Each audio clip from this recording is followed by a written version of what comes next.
Vamos começar o evento de hoje. Quem vai apresentar para a gente é o Kaique. O Kaique já trabalha com dados, ele vai se apresentar, eu só fazer uma breve apresentação. Ele trabalha com dados há mais de 10 anos, está no Nubank tem mais de 6 anos. Quando eu conheci os meetups e estava desse lado daí, era o Kaique que estava aqui organizando e tocando as apresentações. Então, ele que começou muito disso tudo aqui. É uma baita referência que a gente tem aqui dentro do Nubank e é uma baita referência também para o mercado. Ele já fez algumas apresentações aqui no nosso Meetup, fora do Meetup também. Então, se vocês procurarem por apresentações dele, vocês vão achar fácil. Então, é isso. Sejam muito bem-vindos de novo e vamos começar. Boa noite, gente. Eu não vou me apresentar muito, porque o Léo já apresentou aí. Mas basicamente isso, então eu estou aqui no Nubank, vai fazer 6 anos e meio. E aí, desde que eu entrei, eu trabalho no time de plataforma, de Machine Learning. Então, já passei por vários desafios, principalmente relacionados a colocar modelos em produção. E é um pouco sobre isso que eu vou falar hoje. Bom, e acho que é meio que isso. Então, o assunto da minha apresentação é sobre modelos de Machine Learning em um ambiente Clojure First. Para quem não sabe, Clojure é a linguagem de programação que a gente usa em a maior parte do código que está em produção aqui no Nubank. Mas acho que uma coisa importante nessa apresentação é que a parte do Clojure não é o importante. Eu acho que o conteúdo que eu vou falar ele vale para meio que qualquer linguagem de programação. E acho que ao longo da apresentação vocês vão entender esse comentário.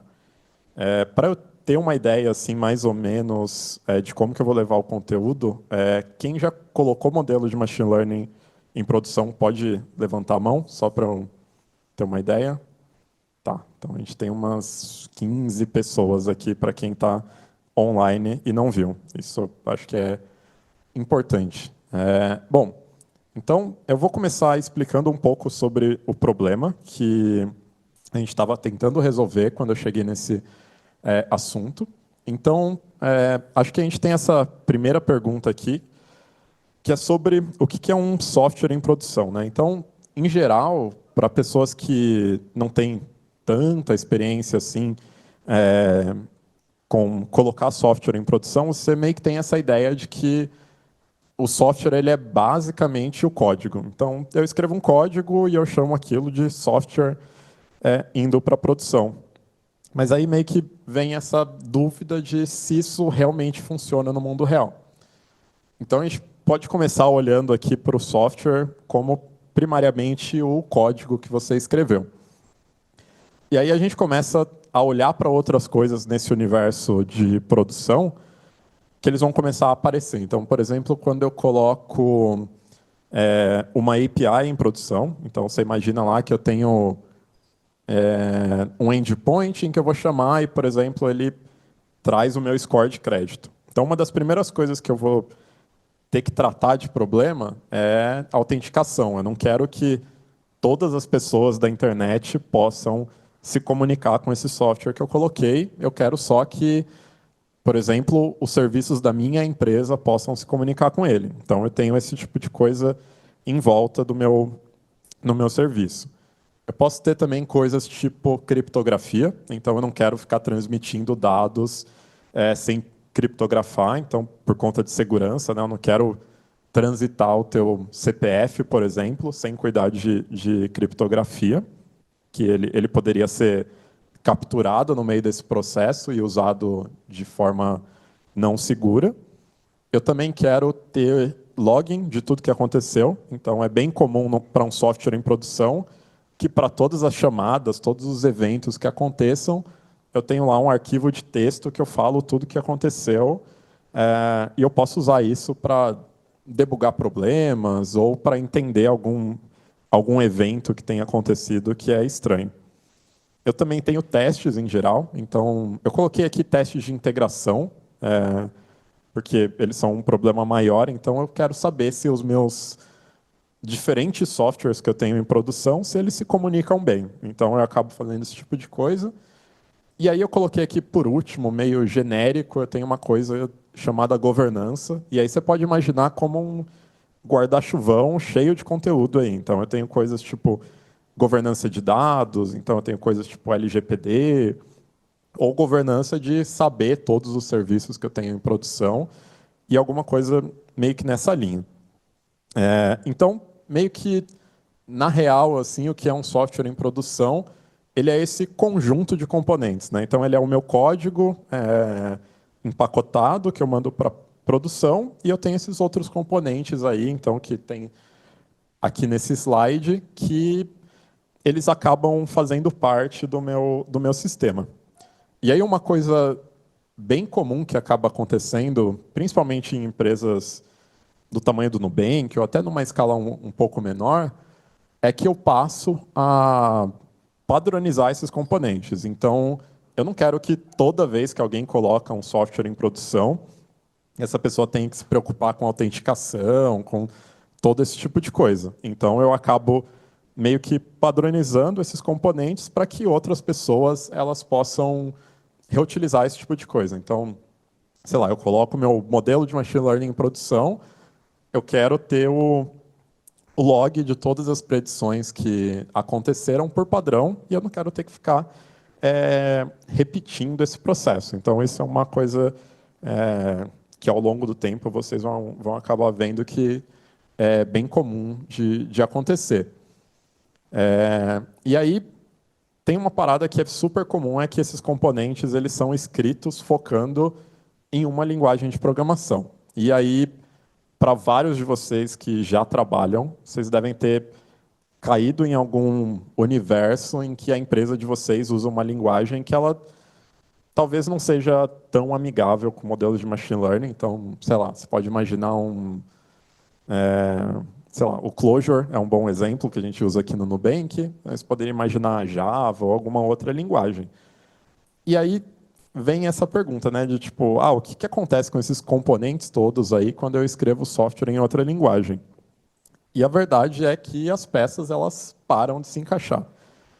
Então, isso foi o universo assim que eu vi logo quando eu entrei aqui no Nubank, que vários desses componentes eles estavam escritos só para Clojure, e a gente precisava meio que a solução na época era reescrever eles numa linguagem que a gente queria usar para atingir os nossos objetivos, que no caso era colocar um modelo em produção. E aí, meio que eu já dei um spoiler, assim, mais ou menos, mas você pode estar pensando, tipo, tá, você falou tudo isso sobre software, a gente está no meetup de machine learning, o que tudo isso tem a ver?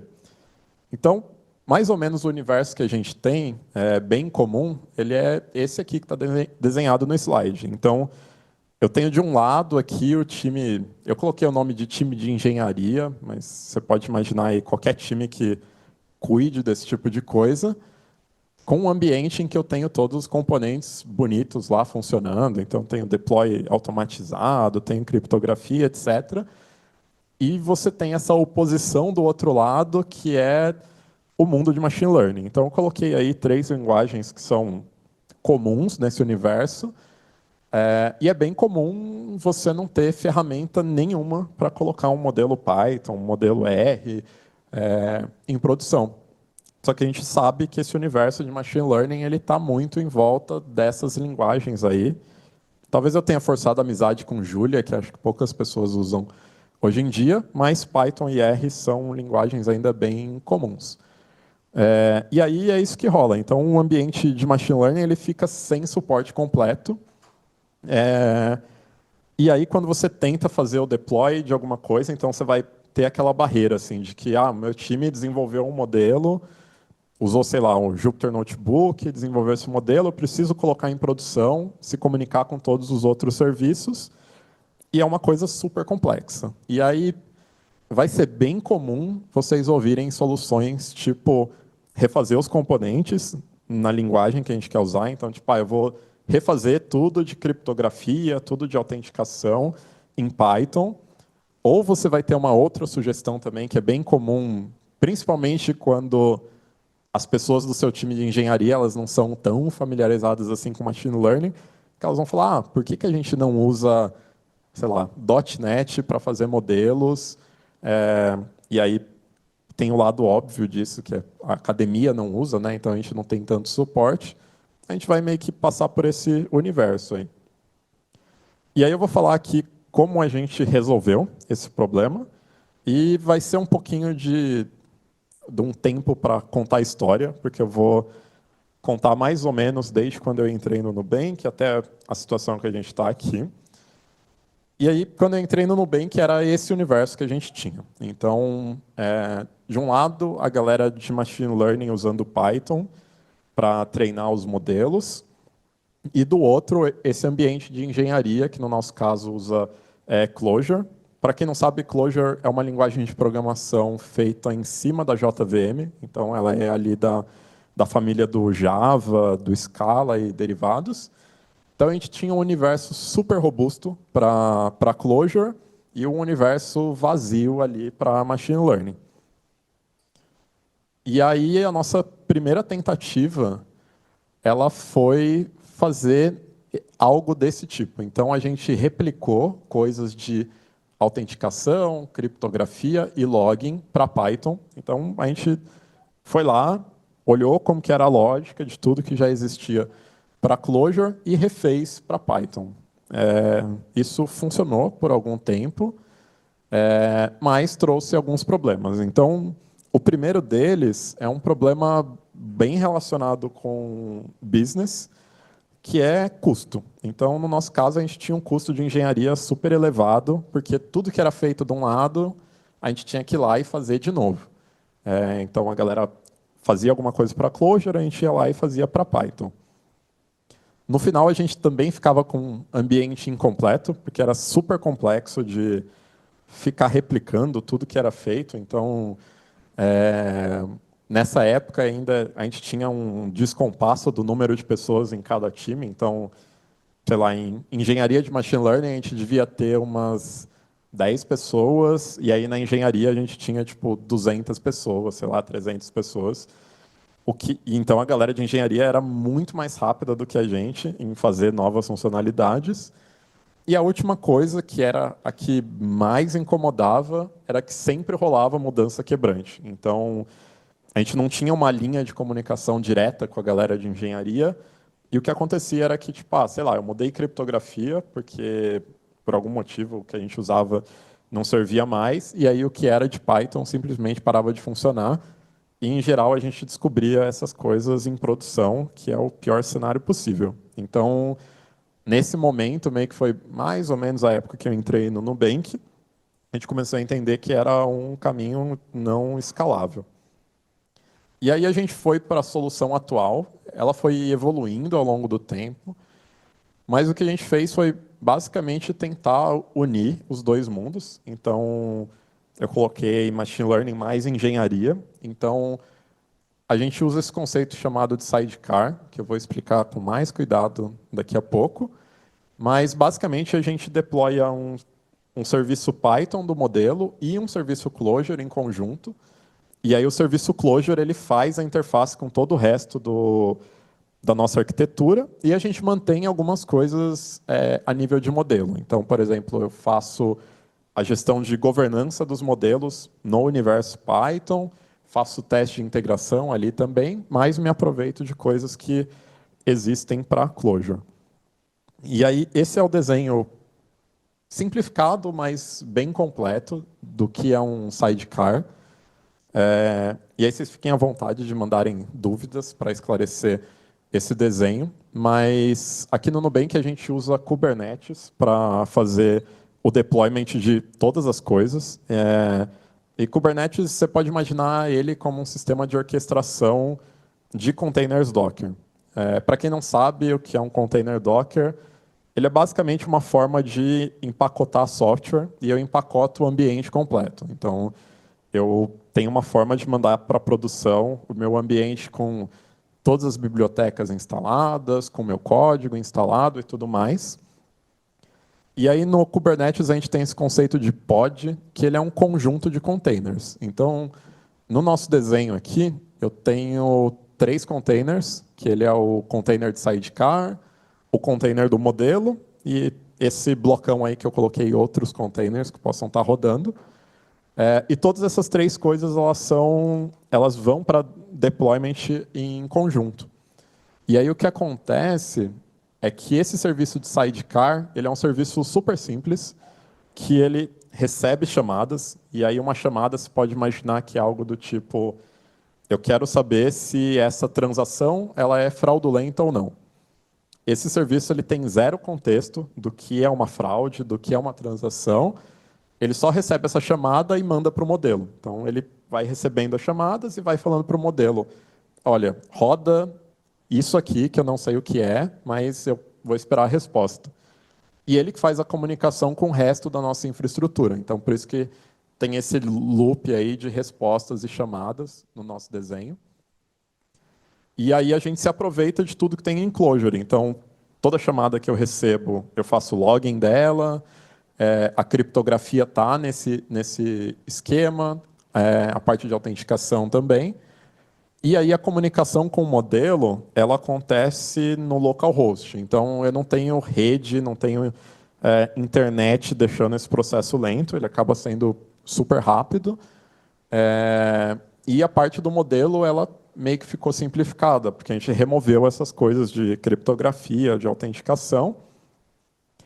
E aí, no final, aqui tem essa parte de outros containers, porque essa ideia de sidecar não é só para essa parte de comunicação. A gente, por exemplo, usa o sidecar para login. Então, eu tenho lá um container que cuida do login do Nubank, e aí eu olho para esse mesmo sistema de arquivos e eu consigo ir mandando os logins para o nosso sistema de logs. E isso meio que só funciona. Assim, a gente teve um trabalho de fazer esse desenho do sidecar, mas ele é super estável, então a gente, ao longo do tempo, fez pouquíssimos mudanças grandes nesse sistema, e os modelos ficam, de certa forma, bem independentes, assim, porque eles não precisam saber que o sidecar existe. Eles só são um serviço esperando chamadas. E meio que essa é a solução aí que a gente chegou.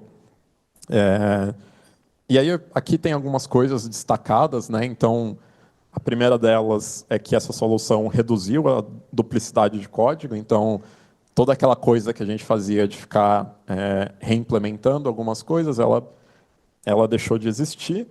Ela simplifica o modelo também. Então, o modelo ele passa a ser uma coisa que tem pouca lógica de serviço. Só que, por outro lado, ainda tem essa parte aí de testes de integração que eles acabam sendo difíceis de fazer. Então, quando eu tenho serviços diferentes se comunicando, eu meio que não sei o esquema que essas coisas usam, quais são os dados esperados, o que acaba sendo ainda um desafio. E aí você pode estar se perguntando agora se a gente tem outras formas de resolver isso. E aí essa é a segunda parte da minha apresentação, em que eu vou explorar mais ou menos algumas coisas que a gente testou no Nubank ao longo dos últimos meses e os resultados que a gente teve. E aí, uma das formas que a gente tem de resolver esse problema é usando uma coisa que chama interoperabilidade, que é uma palavra que eu ia me arrepender de colocar aqui, mas eu consegui falar. E aí eu vou explicar rapidinho o que é interop e a gente entra na solução. Então, interoperabilidade é essa ideia da gente fazer diferentes sistemas se comunicarem.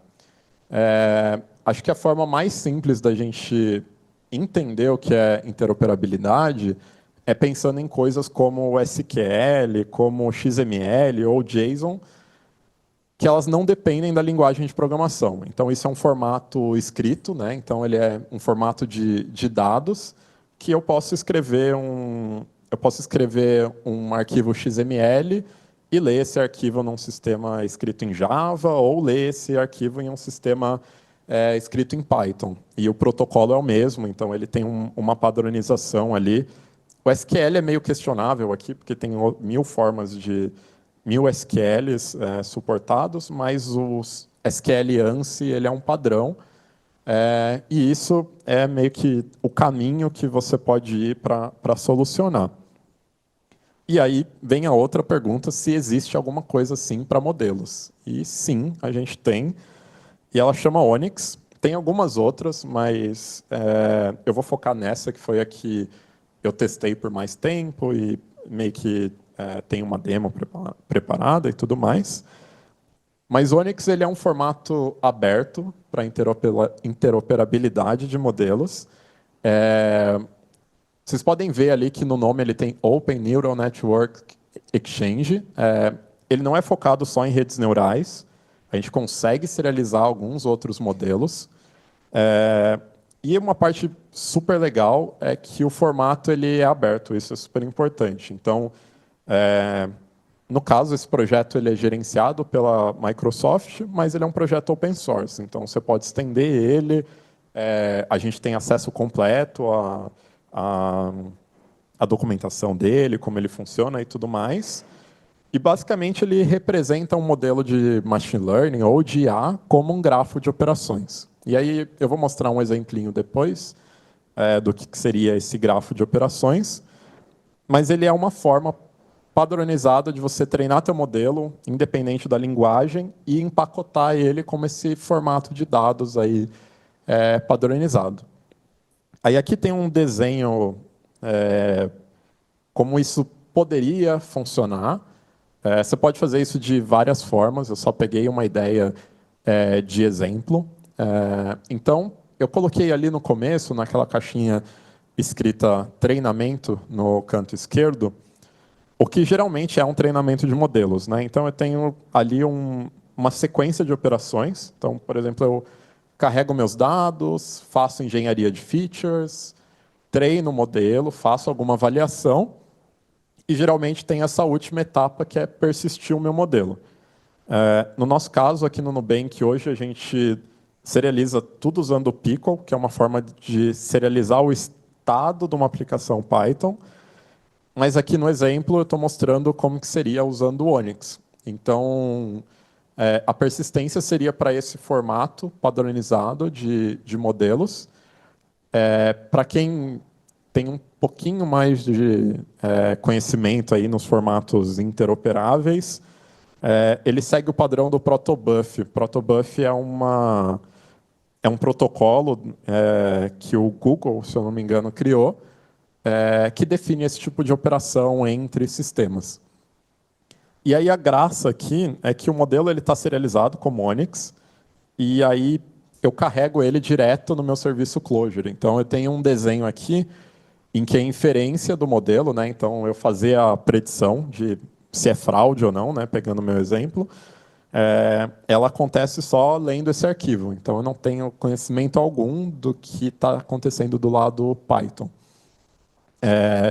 E aí eu listei aqui alguns dos problemas que isso pode resolver.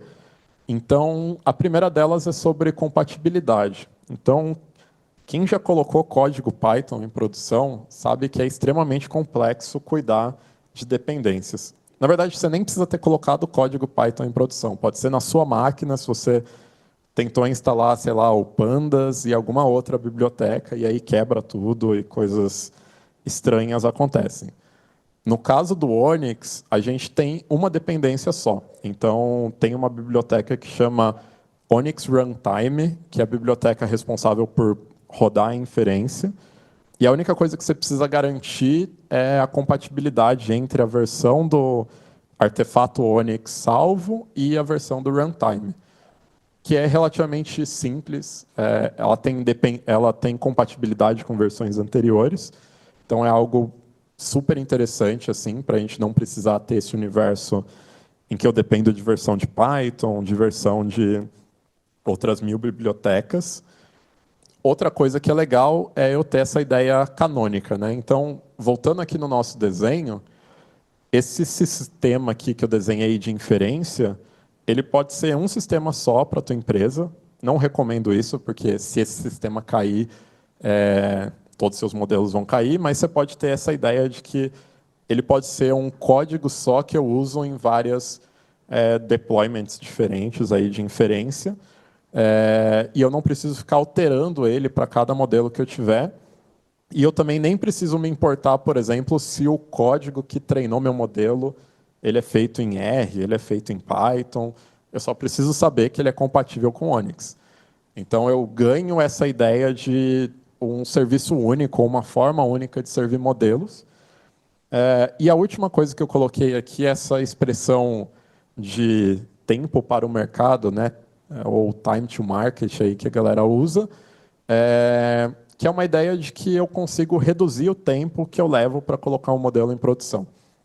Então, nesse universo em que eu tenho que tratar várias dependências e tudo mais, pode ser que eu demore um tempo razoável para colocar meu modelo em prod.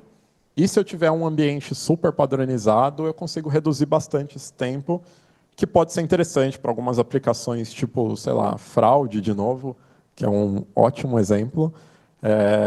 Às vezes você tem um ataque de fraude, e aí você precisa colocar um modelo rápido em produção.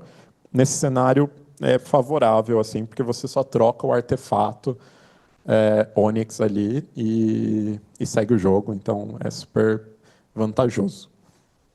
E aí agora eu vou entrar nessa parte do como usar o Onyx. Então eu vou passar por uma sequência de exemplos de código. Eu fiz um repositório no GitHub também com esse exemplo, então quem quiser rodar, consegue rodar. Está bem na parte de baixo ali do slide. E aí eu fiz um resuminho aqui do que seria necessário para a gente usar o Onyx no seu ambiente de produção, né? Então, o primeiro ponto que eu coloquei ali é que, idealmente, você vai construir os modelos usando frameworks que sejam compatíveis com Onyx. Então, essa tradução do modelo, né, de qualquer linguagem para Onyx, ela é mágica, mas não tanto assim. A gente tem uma lista de frameworks que são compatíveis. A parte legal é que frameworks tipo Scikit-learn, TensorFlow, PyTorch, que são meio que padrões de indústria, assim, eles são compatíveis. Então, meio que a preocupação é um pouco menor aqui. E aí, feito isso, você vai salvar os seus modelos como Onyx, vai usar alguma linguagem que tenha o Onyx Runtime implementado. O Onyx Runtime está implementado em algumas linguagens que eu lembro de cabeça, assim. Então, eu tenho Java, tenho C Sharp, tenho Python também, e tem algumas outras, mas eu lembro de cabeça essas. E aí, por último, você vai criar uma API ou um processo que faz inferência usando esse artefato que a gente criou. E aí eu vou passar agora no passo a passo aí, seguindo essa receita que eu coloquei. Então, eu peguei um exemplo aqui de como que eu treinaria o modelo, né? Então, esse código é um código super simples. Eu peguei aquele dataset super famoso lá, o Iris Dataset, e criei um modelo. E usei o Scikit-learn. Então, na linha 12 desse slide, você pode ver ali que eu importo coisas do Scikit-learn, e na linha 21 você vai ver o modelo em si. Então, aqui é um Random Forest que roda a classificação para esse modelo. Então, aqui não tem nada de especial no nosso código. Ele é um modelo de Machine Learning padrão, usando Scikit-learn. Poderia ser um modelo usando PyTorch, TensorFlow, como eu disse anteriormente. E aí a gente vai para a parte de serialização, que é a parte em que a gente tem código dedicado a ser compatível com Onyx. Então, aqui você vê, na linha 29, a gente tem essa biblioteca aí, Scikit-to-Onyx, que faz a conversão para a gente. Para algumas bibliotecas, a gente tem por padrão, tipo no PyTorch, no TensorFlow, a gente tem um to-Onyx lá, que já salva o modelo. No caso do Scikit-learn, a gente tem essa outra biblioteca. Mas, como vocês podem ver, é super simples. Então, ali na linha 31, eu tenho CLR. CLR é o meu modelo treinado. E a gente basicamente roda essa função to-Onyx aí, que salva o modelo como Onyx. Então, meio que fora da caixa, assim, direto, a gente já serializou o modelo. Para esse código funcionar, tem algumas outras coisas, mas eu não quis colocar tudo no slide para não ficar ultra complexo, mas lá no GitHub tem tudo bonitinho. E aí, aqui, esse slide ele ficou mais ou menos, porque a letra está um pouco pequena, mas uma coisa legal também que a gente tem do Onyx é que, como ele é esse grafo de operações, a gente consegue visualizar ele. Então, eu peguei aí o modelo do scikit-learn, eu peguei esse arquivo Onyx, e aí vocês têm algumas aplicações, no caso eu usei uma que chama Netron, se eu não me engano, e eu consigo abrir esse arquivo e visualizar ele. E eu tenho várias informações sobre o meu modelo direto desse arquivo serializado. Então, para isso, não usei Python, não carreguei o modelo com nada mais. Eu só usei essa aplicação e carreguei o modelo. Então, eu consigo ver, tipo, qual é o tamanho do meu input no modelo, o que meu modelo retorna como output.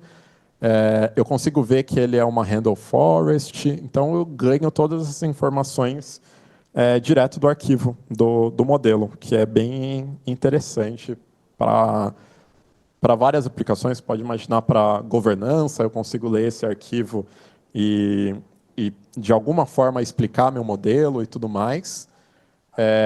Esse grafo ele é super sem graça, porque ele é um modelo simples, mas se vocês procurarem, você consegue visualizar uma rede neural completa num arquivo Onyx, que é bem mais interessante, mas eu quis colocar o exemplo que eu rodei mesmo e tudo mais, para a gente visualizar juntos. E tem até uma coisa que eu quase deixei passar aqui, que é super legal. A gente tem os tipos de todas as entradas e saídas de dados que a gente tem. Então, eu consigo saber ali que a minha entrada ela é um float 32, uma das minhas saídas, que é chamada output label, é um array de int, e meu output probability ele é uma sequência de inteiros e de floats. Então, eu ganho todas essas informações aí só desse arquivo. E aí aqui eu vou para a parte do Onyx Runtime. Então, o Onyx Runtime ele é essa biblioteca responsável por executar Onyx. Então, a serialização pode ter sido feita em qualquer linguagem, e aí eu uso o Onyx Runtime lá para usar. E aqui vocês já devem ter percebido que a sintaxe do meu código mudou um pouco. Então, aqui é onde a gente está no universo do Clojure, né? A gente está em outra linguagem. E aí eu estou instalando o Onyx Runtime e é basicamente isso. A versão Python também, você vai dar um pip install Onyx Runtime e você vai estar pronto para rodar o teu modelo. E aí a parte super legal aqui é que a gente roda o modelo só com essa dependência. Então eu não preciso ter nada relacionado a Random Forest, nada relacionado ao scikit-learn, a nenhuma das libs que eu usei, eu só preciso dessa aí. E aí, aqui está o exemplo entrando em outra linguagem de programação. Então, esse exemplo ele está focado em Clojure, então é a linguagem que a gente usa aqui, por isso que acabei deixando assim, mas ele poderia ser em Java. Inclusive, tem uma curiosidade de que tudo que vocês estão vendo que tem tipo ponto .create session ou esse ORT environment, na verdade, eu estou usando a interop de Clojure para Java, então, de novo, o mesmo conceito, porque eu não tenho o Onyx Runtime implementado direto em Clojure. Eu tenho ele implementado em Java, como Java e Clojure rodam na JVM, eu consigo fazer esse passo de interoperabilidade de novo. E aí eu carrego o modelo. Então, o modelo ele está sendo carregado na linha 11 ali. Então, eu tenho esse create session, ORT env, Onyx file, e aí eu carreguei o modelo. E aí, passando aqui, o outro passo que a gente tem, que é legal destacar aqui, é que as coisas não são tão imediatas assim. Então, eu não consigo, por exemplo, passar um array do Java direto para o meu modelo e ele fazer a inferência. Eu tenho que criar um tensor, então eu tenho esse conceito aí de Onyx Tensor, que está na linha 31. Esse código ele existe, mas você vai escrever ele uma vez e não vai precisar ficar reescrevendo ele. Ele é meio que genérico, eu só achei importante colocar aqui nos slides para explicar para vocês que tem esse processo de traduzir tudo para um formato que o Onyx entenda. E aí, por último, tem essa parte aí que é rodar a inferência. Então, na linha 54 desse slide, a gente tem ali um results, e aí o ponto run alguma coisa, e tenho meus dados de input. Né? Então, eu deixei os dados de input escritos direto no código, mas vocês podem imaginar que ele poderia ser um input da linha de comando, ele poderia vir como uma chamada de API, alguma coisa do tipo. Eu tentei fazer o exemplo mínimo só para a gente conseguir rodar em qualquer lugar e não ter tantos problemas.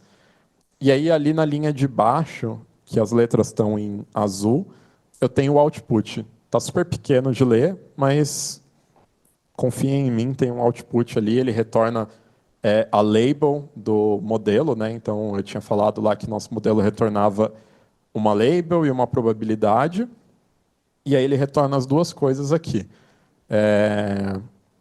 E aí, com isso, meio que eu estou rodando o meu modelo em Clojure, ou poderia ser qualquer linguagem, e é super interessante o quão simples é a quantidade de dependências que eu tenho. Né? Então, eu tenho um import que é relacionado ao Onyx, e o outro import ele é só para formatar os dados, né, que estão na linha 2 e 3 desse slide.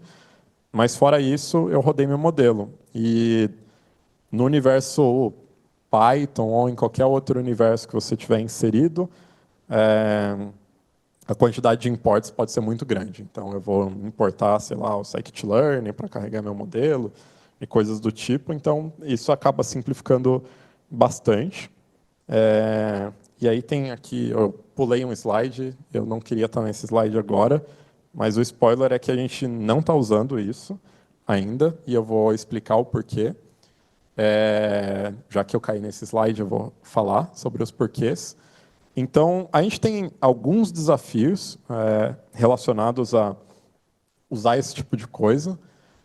Acho que o primeiro deles é o mais importante de todos, e provavelmente eu acho que deve ser o mais comum que vocês podem ver no trabalho de vocês ou em alguma outra situação, é que geralmente o passo de engenharia de features, né? Então, eu vou até voltar lá no slide que a gente desenha o modelo. Então, deixa eu passar aqui esse slide. Então, ali na parte de treinamento, a gente colocou essa parte de engenharia de features. Né? Então, engenharia de features, para quem não está habituado com esse conceito, é basicamente eu tentar extrair mais informação dos meus dados. Então, sei lá, eu tenho um histórico de transações do meu cliente e eu quero pegar o valor médio das transações. Então, isso é um exemplo de engenharia de features. Né? Então, eu crio essa feature chamada média do valor das transações, com base no meu histórico de transações. E aí o que acontece é que, em geral, as pessoas cientistas de dados, elas escrevem essa etapa de engenharia de features também usando Python. E aí elas usam código super customizado para isso, e esse é um dos desafios nossos, porque o Onyx, ele é extensível, mas para a gente custaria muito caro toda a função que algum cientista de dados, né, alguma pessoa cientista de dados tiver escrito, a gente fazer essa conversão. Então, seria mais interessante ou que essa engenharia de features acontecesse fora do modelo, ou que ela usasse funções que são compatíveis com o Onyx. Tem bastante coisa que é compatível com o Onyx, então boa parte das operações que você faz, tipo em TensorFlow, em PyTorch, elas são compatíveis. Boa parte das coisas também que você pode usar no scikit-learn são compatíveis com Onyx, mas não é o nosso caso. No nosso caso, a gente tem bastante coisa customizada que a galera escreveu ao longo dos anos, e aí isso cai já no segundo assunto. Né? Então, a gente tem um legado de código gigantesco. Eu não sei o número exato, porque eu já não acompanho mais tanto isso, mas eu chuto que a gente tem mais de 100 modelos em produção. E aí seria um projeto de migração gigantesco e com alto risco e com alto custo se a gente tentasse migrar esses modelos para usar o Onyx ou alguma coisa do tipo. Então, meio que parece pouco interessante para a gente fazer isso, dado que a gente já tem uma forma razoável de colocar os modelos em produção. E aí cai para o último tópico aqui dos desafios, que é a parte de valor de negócio, né? Então, eu falei bastante de engenharia nessa nossa conversa, mas a gente está numa empresa e uma das coisas mais importantes é o negócio, é o valor que a gente gera com o código que a gente escreve. Então, o uso do Onyx ou não, ele meio que tem um valor quase que marginal, dado que a gente já tem formas de colocar os modelos em produção. Então, acaba que é pouco interessante para a gente para resolver os problemas desses modelos. Eu acho que a gente pode ter um universo de outros modelos em que passe a ser interessante usar o Onyx. Então, acho que um bom exemplo assim que eu vejo são situações em tipo Nubank, ao longo dos anos, adquiriu algumas empresas. Nem todas essas empresas usaram Python para criar os modelos. Então, eu poderia usar o Onyx como uma forma de não precisar reescrever o modelo dessas pessoas, eu só preciso serializar eles para um formato padrão aí e servir na nossa infraestrutura. Esse seria um exemplo em que eu geraria valor para o negócio usando o Onyx e sem ter que reescrever tudo. Então, tem esse tipo de situação. Um cenário que eu ainda estou para explorar é o cenário de performance. Então, se vocês procurarem um pouco sobre esse assunto de Onyx e performance, tem alguns benchmarks que trazem dados que o Onyx acaba sendo mais rápido para servir os modelos do que usar tipo PyTorch padrão ou TensorFlow. Como eu não tinha números disso, tipo, que eu tivesse rodado um teste, achei melhor não colocar na apresentação, mas é algo a se explorar. Então, pode vir a ser interessante se eu conseguir reduzir o tempo de inferência usando o Onyx. E era isso. E aí, acho que agora a gente tem perguntas. Mas a gente tem perguntas? Tá, boa. Valeu, gente.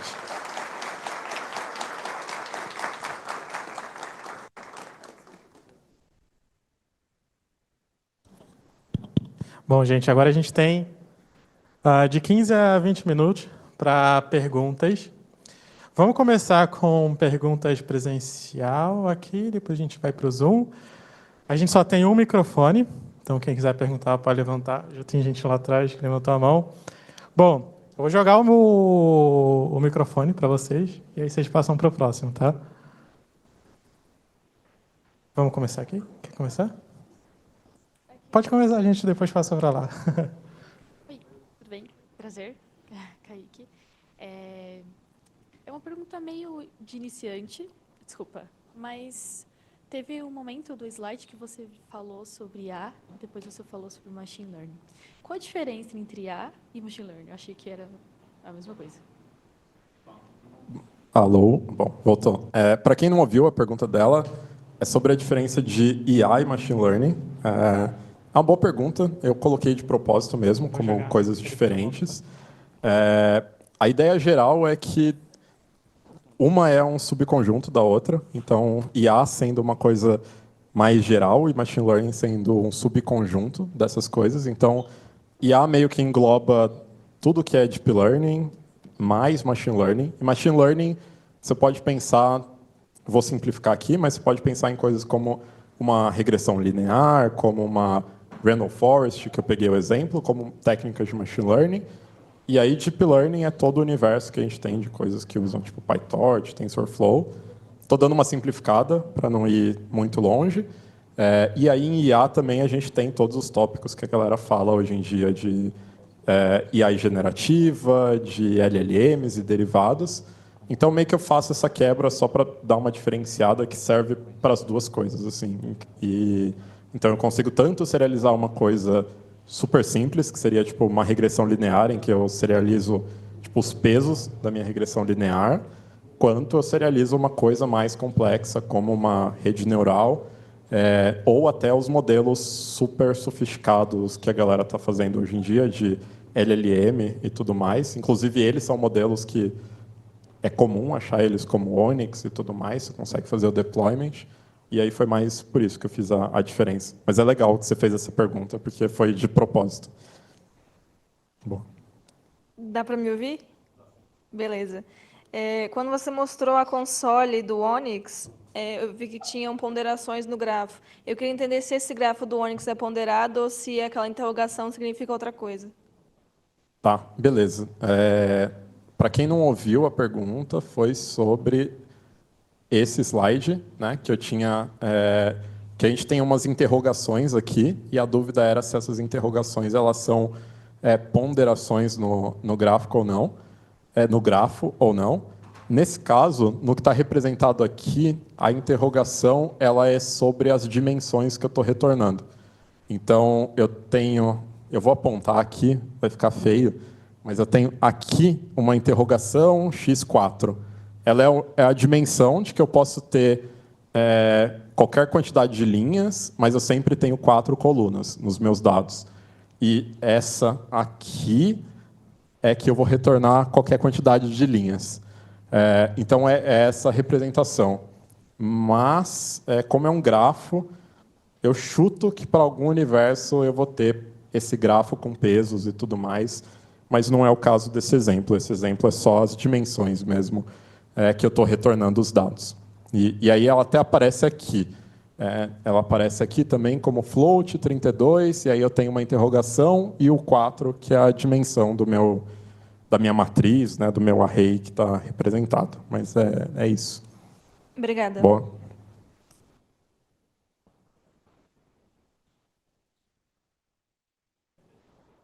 Lá onde? No final?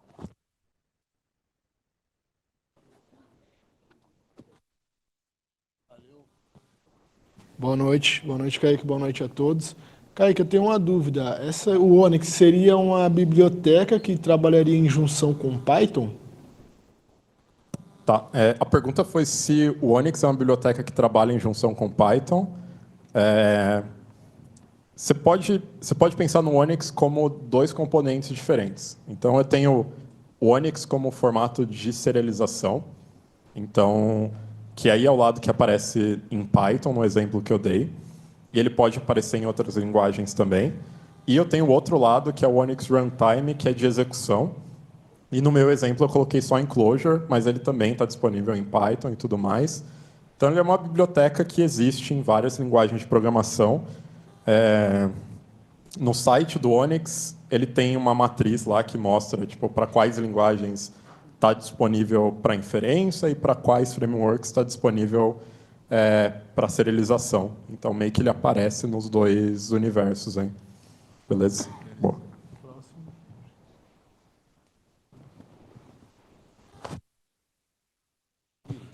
Opa, boa noite. Boa noite, Kaique, tudo bem? Boa noite, gente.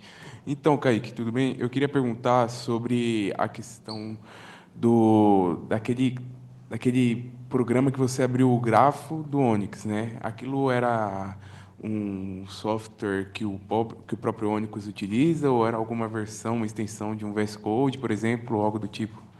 Tá, boa. A pergunta é sobre de novo lá o grafo, né? Então que eu representei aqui em algum lugar, aqui. Sobre esse programa. Então esse programa ele não é do Onyx, ele é um programa independente que abre o Onyx, abre um arquivo Onyx, né? E ele não é uma extensão, no caso eu instalei o programa na minha máquina mesmo e rodei. Mas eu chutaria que deve ter alguma extensão para VS Code ou para algo do tipo que permite visualizar. Eu só usei esse exemplo porque foi o que eu já tinha familiaridade mesmo, mas é isso, é um projeto independente e também é open source e tudo mais, mas é isso. E aí, inclusive, acho que essa pergunta é boa porque ela traz de novo essa ideia da interoperabilidade, né? Como o Onyx é um formato padrão, então outras pessoas conseguem fazer programas que leem esse formato e exibem para a gente nessa estrutura. Então, esse é um caso, né? É um programa completamente independente do projeto do Onyx que permite a gente visualizar e extrair as informações do grafo. Mas é isso, beleza?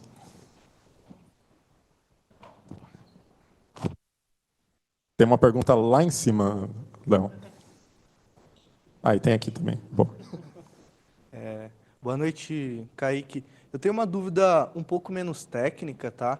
É mais no sentido de que eu vi que vocês tinham um problema e para isso vocês construíram toda uma arquitetura e uma solução que, pelo que eu entendi também, ainda não está 100% implementado, né? Acredito que vocês vão fazer aí um ramp-up para ter a migração para ser isso. Mas como que é o processo de vocês terem um problema e escolher essa arquitetura? Vocês fazem uma POC de avaliação?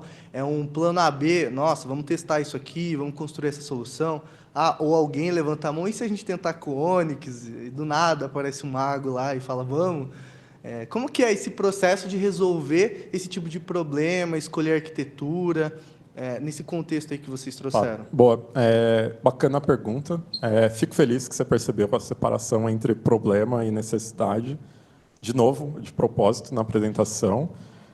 Então, em geral, aqui no Nubank, a gente tem muito essa ideia de evitar pular em soluções, né? Então, uma coisa que é bem comum em engenharia é a gente ter vontade de usar alguma coisa. Então, tipo, você lê um blog, alguma coisa do tipo, você quer usar aquilo.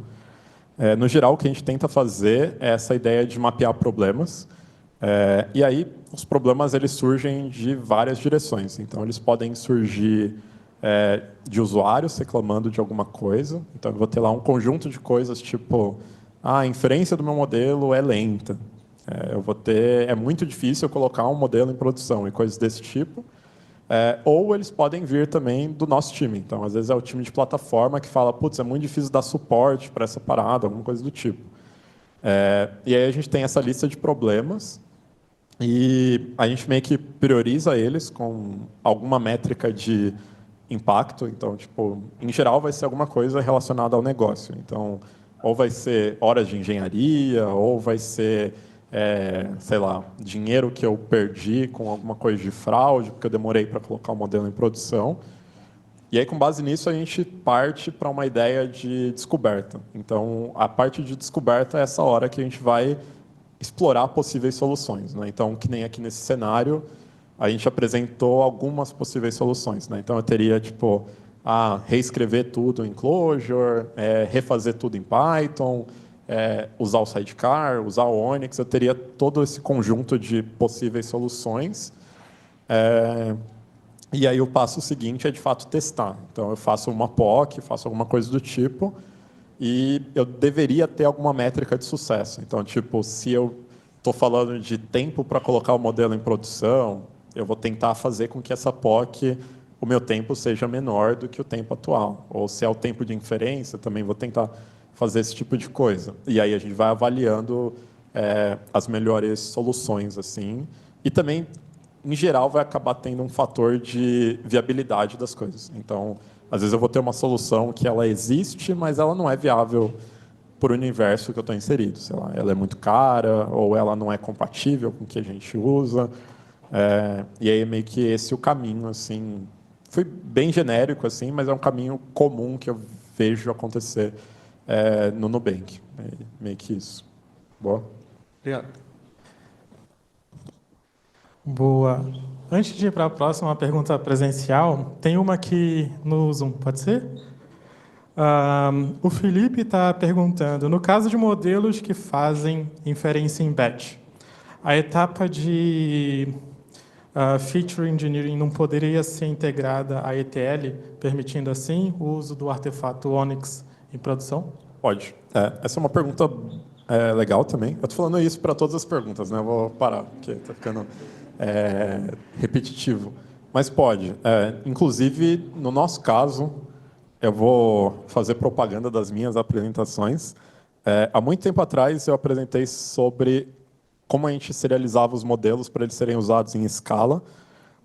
Não lembro o nome da apresentação, mas ela existe em algum lugar. E a gente faz exatamente isso, assim. A gente não usa Onyx, porque na época era uma coisa que a gente não estava explorando, mas eu acho que hoje em dia seria uma possibilidade. Mas a gente roda toda a parte de Feature Engineering na ETL em si e faz o scoring em batch usando um artefato serializado lá.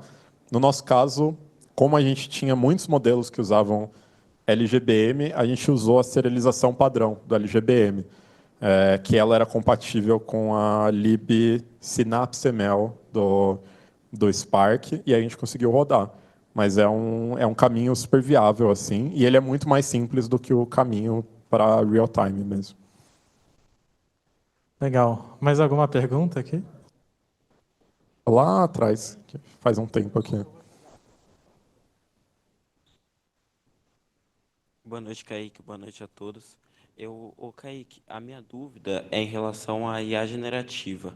O quanto vocês utilizam a IA generativa na criação desses modelos e no que ela é útil para vocês? Tá, legal.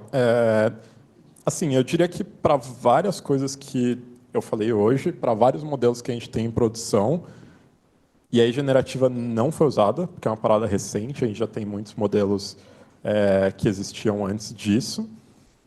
E aí hoje a gente tem explorado algumas coisas, principalmente em formas de serializar o que é um cliente nosso. Então, como que eu represento esse cliente como dado, e eu não precisar ficar fazendo um modelo customizado para cada coisa que a gente tem. Então, a gente tem explorado isso. Não é algo que eu te diria assim, a gente tem vários modelos que fazem isso. A galera está mais nessa fase de exploração. A gente tem usado bastante produtos de IA generativa para a produtividade. Então, a gente tem coisas tipo, sei lá, GitHub Copilot, ChatGPT, etc., que a gente usa no dia a dia. E a gente tem feito, principalmente, testes de como que eu consigo colocar o conhecimento que a gente tem do Nubank, então, tipo, documentação que a gente tem, sistemas internos e tudo mais, para que eles fiquem acessíveis nessa interface de chat. Então, sei lá, a gente tem um chat interno que a pessoa vai e pergunta, tipo, como que eu coloco o modelo do Nubank em produção? E aí ela consegue uma resposta, tipo, explicando quais sistemas que ela usa. E aí isso é algo que já está mais no dia a dia da galera do Nubank. A gente tem, acho que, feito testes há algum tempo já, alguns meses ou anos. Eu não sei exatamente a linha do tempo, mas é algo que a gente tem. Beleza?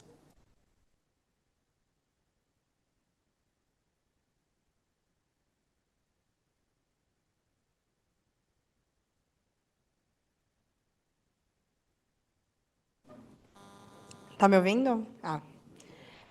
A minha dúvida vai um pouco mais direcionada sobre negócio em si. Você comentou que hoje vocês não usam Onyx por conta de códigos legados, mas qual seria o impeditivo de usar isso como... Se bem que vocês têm o sidecar também, então é algo a se pensar. Mas o que é o impeditivo para usar o Onyx ou o sidecar como arquitetura padrão para os novos modelos? Legal. Então, eu acho que você quase respondeu a sua pergunta, porque a gente já tem esse sidecar, então meio que desenvolver uma coisa nova e novos desafios que iam aparecer com esse novo sistema poderiam vir a ser um problema. Mas também tem algo que é interessante, assim, pelo menos na forma que a gente faz modelos aqui no Nubank, que muitos modelos eles são versões novas de modelo que a gente fez há muito tempo. E a galera se aproveita muito dessa coisa de que, tipo, eu já tenho um repositório que existe e eu vou partir desse ponto para criar meu próximo modelo. E aí, para esses casos, seriam casos em que, tipo, a gente sabe que os times não iam comprar esse custo de, tipo, eu fiz por... Agora a gente já tem alguns modelos que têm 10 anos, então eu fiz por 10 anos esse modelo, e aí agora eu vou zerar o meu desenvolvimento e começar uma coisa nova. Então, em geral, a gente cai nesses casos, assim. E aí eu acho que a gente tem essa parte para explorar novos casos, né? Então, eu te falei aqui sobre essa coisa de, tipo, empresas que a gente comprou a gente poderia usar o Onyx para esses casos, né? Ele passa a ser interessante. A gente teve a pergunta de IA generativa, que também é um universo em que, para quem não está familiarizado, tem aquele site chamado Hugging Face, que tem vários modelos pré-treinados lá, e vários desses modelos eles têm lá uma versão Onyx que você consegue baixar e fazer o deployment. Então seria um outro caso interessante para a gente, assim, que valeria mesmo a pena. Mas para modelos de crédito ou de fraude, a gente acaba caindo nesse caso em que eu estou continuando a desenvolver essa mesma tecnologia ao longo do tempo, então acaba não valendo tanto a pena assim. Mas é isso. Eu tenho uma dúvida em si. Boa noite, boa noite. Eu tenho uma pergunta em si, mas ela é mais dos primórdios em si, além de ser simplista. Referente à ambientação, tem alguma limitação, tipo sistema operacional, referente ao framework que vai ser utilizado, ou algo relacionado? Se eu entendi sua pergunta sobre limitações relacionadas ao Onyx, é isso? Isso, tá. De ambientação. Boa, tem algumas coisas de ambiente, assim, mas no geral, tipo, se você estiver num ambiente Linux, ele funciona. Eu acho que para Windows tem algumas diferenças, mas elas são pequenas. O Onyx é mantido pela Microsoft, então eles tratam disso. Mas é meio que isso, assim. E eu acho interessante esse ponto de ambiente, de limitações mesmo, porque o Onyx tenta reduzir bastante isso. E aí eles têm meio que essa ideia de, tipo, versões novas do Onyx deveriam ser compatíveis com versões anteriores, que é um problema relativamente comum. Mas é meio que isso, assim. Tipo, eles tentam manter retrocompatível, né, que é a palavra, mas não tem tantas limitações sobre arquitetura e tudo mais. É meio independente, assim. É isso. É que meio que dependendo da ambientação em si, você perde muitas funcionalidades, certo? E, tipo, exemplo, se você fosse utilizar um ambiente, tipo o iMac em si, não seria muito utilizável, certo? Ele é utilizável, assim. Então, tipo, acho que o Java é um bom exemplo para a gente entender mais ou menos como que isso funciona. Então, eu tenho um executor que ele é portável, né? Então, no caso do Java, a gente tem essa coisa, a JVM, que ela roda em todos os sistemas operacionais e ela traduz o código, né, o bytecode ali do código compilado e roda na JVM. No Onyx acontece algo bem parecido, assim. Então, eu tenho essa coisa chamada Onyx Runtime, que ela é portável para vários sistemas operacionais e é esse componente que é responsável por ler o código serializado do modelo e executar. Então, meio que a gente consegue manter a compatibilidade por isso. É até interessante que funcionalidades que são mais de baixo nível, tipo acessar GPU para inferência, por exemplo, que é bem baixo nível, o Onyx consegue fazer essa interface. Então, meio que resolve esse problema que é bem difícil. Se você já tentou colocar um modelo Python para rodar inferência em GPU, você vê que tem 1000 problemas relacionados à versão do CUDA, coisas do tipo, e eles meio que não acontecem nesse universo por ter essa mecânica de ter o runtime no meio aí e fazer essa interface entre as coisas. Beleza? A gente tem espaço para mais uma pergunta, e daí a gente encerra, pode ser? Mais alguém quer perguntar? Lá no final?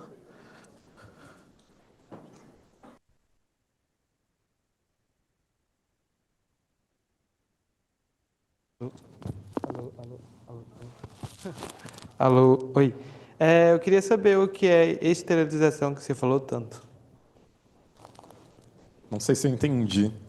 Você usou o termo esterilização. Acho que eu falei serialização. Isso. Boa, serialização. Então, serialização é o processo de você...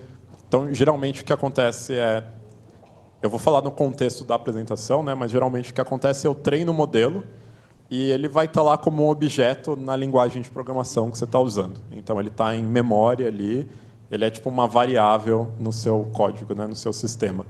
E serializar essa variável é eu salvar ela no disco, então eu persisto ela como alguma coisa ali, um código no disco. No caso que eu apresentei aqui do Onyx, a serialização é pegar esse essa sua variável, que é o modelo treinado, e salvar como arquivo Onyx no disco. Então, isso que a gente chama de serializar o modelo, é esse processo de sai de uma variável e eu salvo ele no disco, que aí eu posso usar depois, né? Porque, em geral, a gente tem essa ideia de que eu treino o modelo, ele é um processo separado, aí eu salvo no disco, que é a serialização, e outro código lê que vai fazer as predições para a gente. Então, em geral, é esse processo. Não sei, ficou claro? Sim. Boa.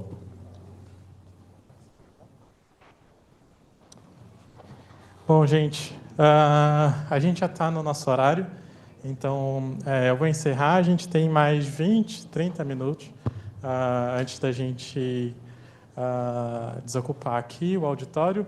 O Kaique vai ficar com a gente até o final do nosso tempo, então, se vocês quiserem trocar uma ideia, perguntar, fiquem à vontade.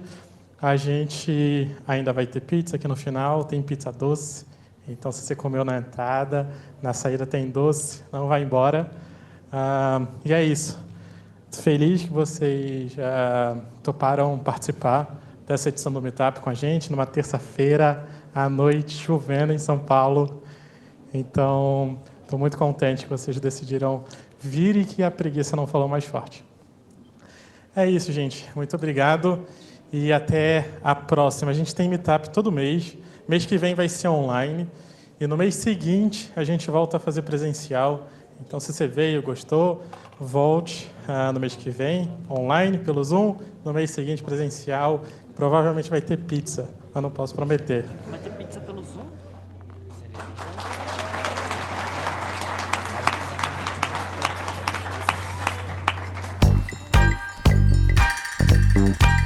Thank you.